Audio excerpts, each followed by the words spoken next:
Now, back to the story from a few minutes ago. You're inside the best of the Morning X. Barnes, Leslie, and Jimmy. 99X. Hello, Michelle. Make us say wow.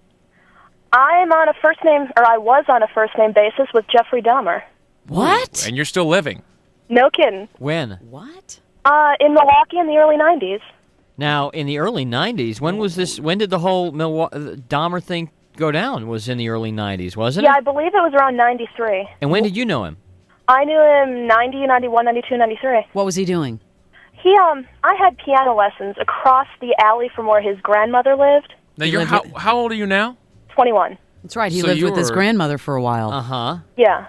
And go ahead. So you... And his grandmother was good friends with the woman I had piano lessons with. And she would, bake cookies, come over. They were friends. And whenever he was around, he would come over. Hey, Jeff, hey, Michelle, how's it going? Nice guy. Kidding me. Nice guy until he didn't want you around anymore. Except for the 20 people he killed or whatever. Well, during that whole time, he had already killed people when he was living with his grandmother. Right. See, the reason his grandmother eventually kicked him out was there was a funny smell in the basement, and he just kept weird hours, so she said, no, I don't want that anymore. You never know what's in those cookies you were eating. He buried some of those bodies under her house. That's right. They found his bones of his victims in her garden. He was chopping people up and burying them out back. Did you ever, at any point, get a creepy feeling from the guy? He was quiet. He was polite to his grandma. Kept to himself. I mean, that in itself is weird, but... Kind of a loner. That's kind of like that, is it Friday the 13th or whatever, where Jason and the... Psycho. No, Psycho. I don't know. Thinking of Psycho. I just saw a new Psycho. Bizarre It's kind of like with the mom, back at the place. Yeah, exactly. And is his grandmother still alive? Yeah. They keep her out of the media. She freaked out. She flipped out when she heard what had happened.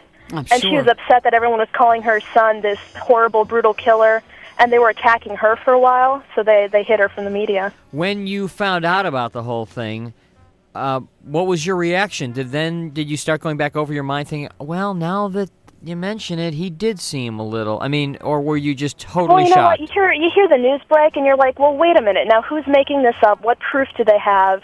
Where are they getting this from? But then it was very obvious that, this was the guy, and that kind of freaked me out. Did he Another twist on it, my best friend, her brother was actually one of the cops that busted him when he finally got caught. Did he dress random? Did he say weird things? Did he do anything that made you feel a little icky? He was just a normal-looking guy. Normal guy, yeah. He worked at the Ambrosia Chocolate Factory. He always smelled good, Thanks, Michelle. One last one to go to. Hello? Hello. Hello. What's your name? Arlene. Hi, Arlene. Hi. Make us say wow.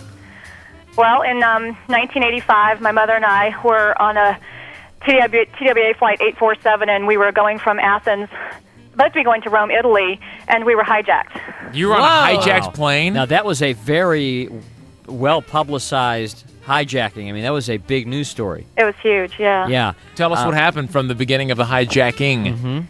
Mm-hmm. Well, we had really just taken off, and I was actually sitting in front of my mother because we were in the back of the plane, and she smokes, and I can't, tolerate that. So I was in the row in front of her and trying to sleep. And as soon as the, seatbelt light went off, the hijackers who were sitting behind us rushed to the front of the plane, and I kind of missed this activity because I was trying to sleep, and my mother said, well, Arlene, I think we were almost hijacked, and I was like, I woke up immediately, and I'm looking, and I see all these people coming back crying with their hands in the air, and these two Arab-looking guys with one with a gun, behind them, and I'm like, this isn't really looking like an almost hijack, Yeah, it's in progress. It's like the real deal. Yeah, exactly. So, and really from that moment on, they just started moving passengers around, getting the men off the aisles and putting a lot of us down in between the seats.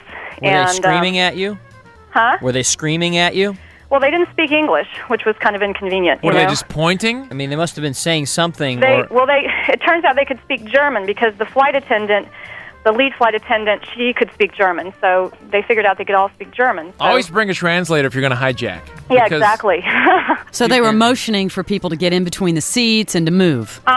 Yeah, and if you didn't, move quickly enough, they would just bat you on the head with the gun or whatever. Did you see them beating people up or worse? No, we really didn't see it. The Navy diver that they killed was the person I think they beat the most badly. They beat him twice. They beat him. I remember We just heard him screaming. We didn't hear, The Navy who? We didn't see it, actually. There was a gentleman in the Navy who they really, for all intents and purposes, they beat him to death on the plane, right?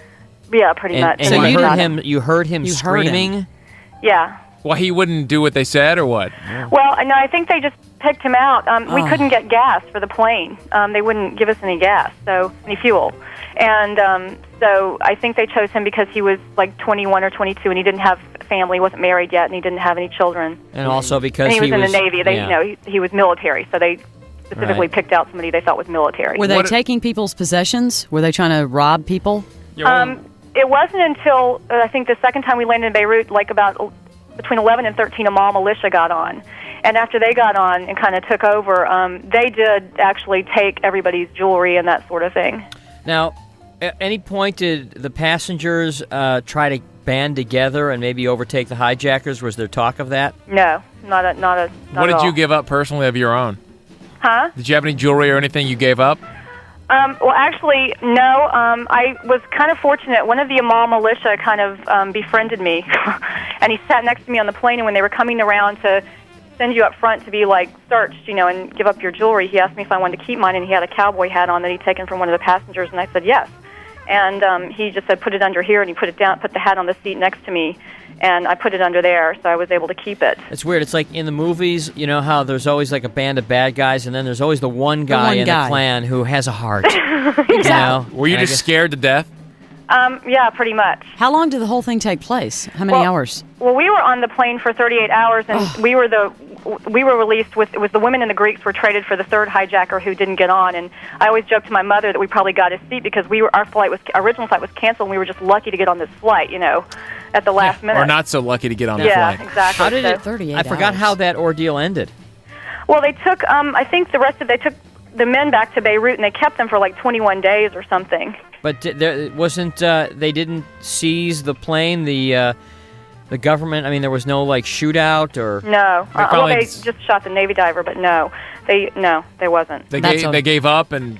No, they didn't go up. They went back to Beirut and they kept the men, and we negotiated, I guess, for the release of the men. Oh. There were like so many thousands of prisoners that Israel had taken illegally, I guess, in Lebanon. They crossed the border and taken these prisoners from, I guess, camps or something, and that's what they wanted, was the release of all those prisoners. A flight to remember. Thanks, Arlene. Yeah, sure. We'll see you later. Okay. That's a wow. That's a wow.